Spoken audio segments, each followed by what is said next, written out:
have Dr. Siddhant here today, and we are going to talk about summer care for pets. As we all are experiencing heat waves, and the time is really bad for both humans and pets.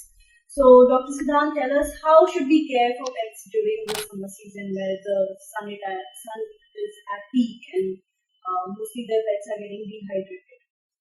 Summers are really difficult for our pets because, as we know, that most of the Indian households have pet breeds that are imported from European countries, and those breeds are not necessarily suited for our climatic conditions. Like, for example, a double-coated German Shepherd will definitely, you have to manage him differently in summers in India.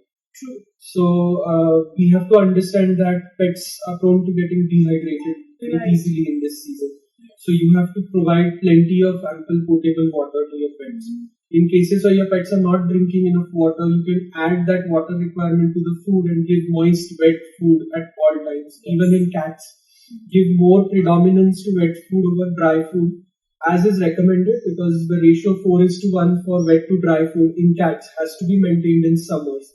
I have seen some pet owners giving only dry food to cats. And as it is, cats are like, they don't want to drink water.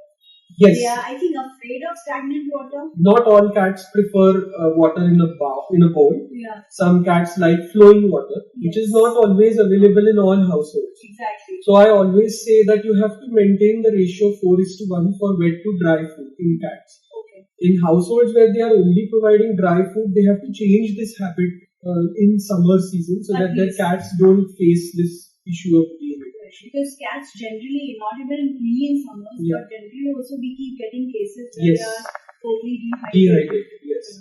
Also, it's important to add an electrolyte supplement to your pet's diet because electrolyte loss is something that is seen commonly in summer season. And what are the clear symptoms that the pet has got a heat stroke and they have to rush to a veterinary clinic?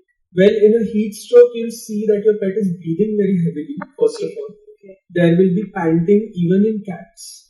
Usually the dogs are the ones who pant, but cats also start panting when they are in some kind of a heat stress. So that is a clear-cut indication that a cat needs that emergency intervention. Also, some pets who are at the peak of heat stroke, they will become completely recumbent.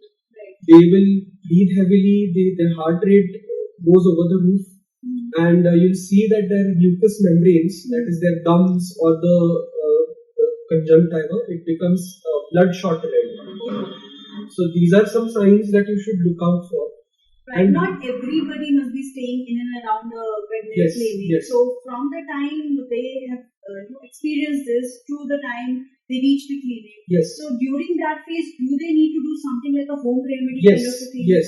During the transit time, it's always advisable to use an ice pack to cool your pet down.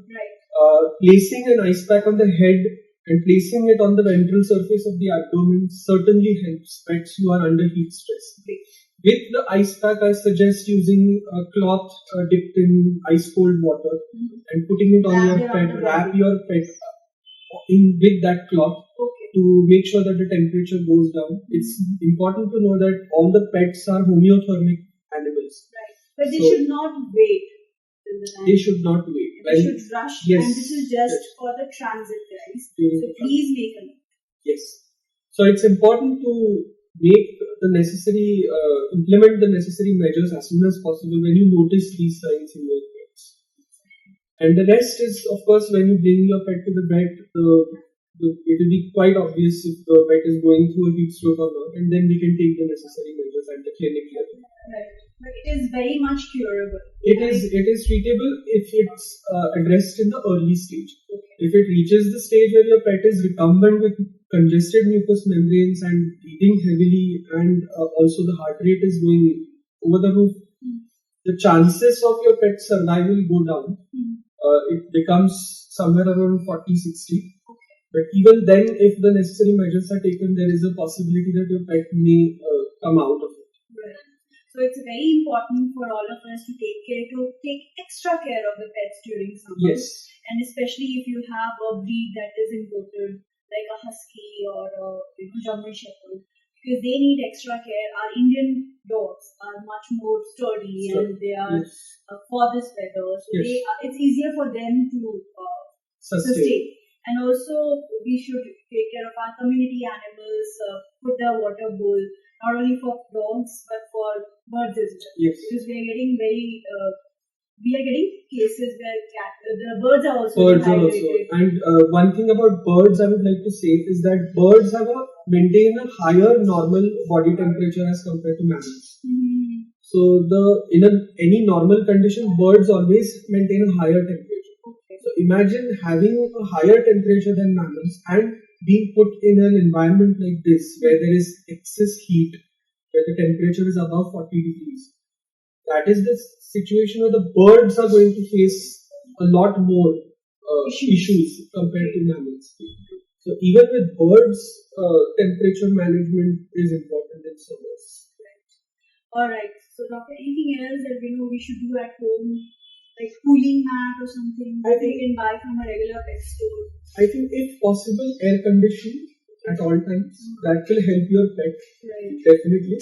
And like I said, if you notice these signs, then these are the measures which you need to take. You just have to make sure that your pet's body temperature is maintained At below all times. a certain level, and make sure they cool it down with ice pack and cold compress or whatever. Okay. Great. Thank you so much, doctor, for the insight, and thank you very much all of you for watching.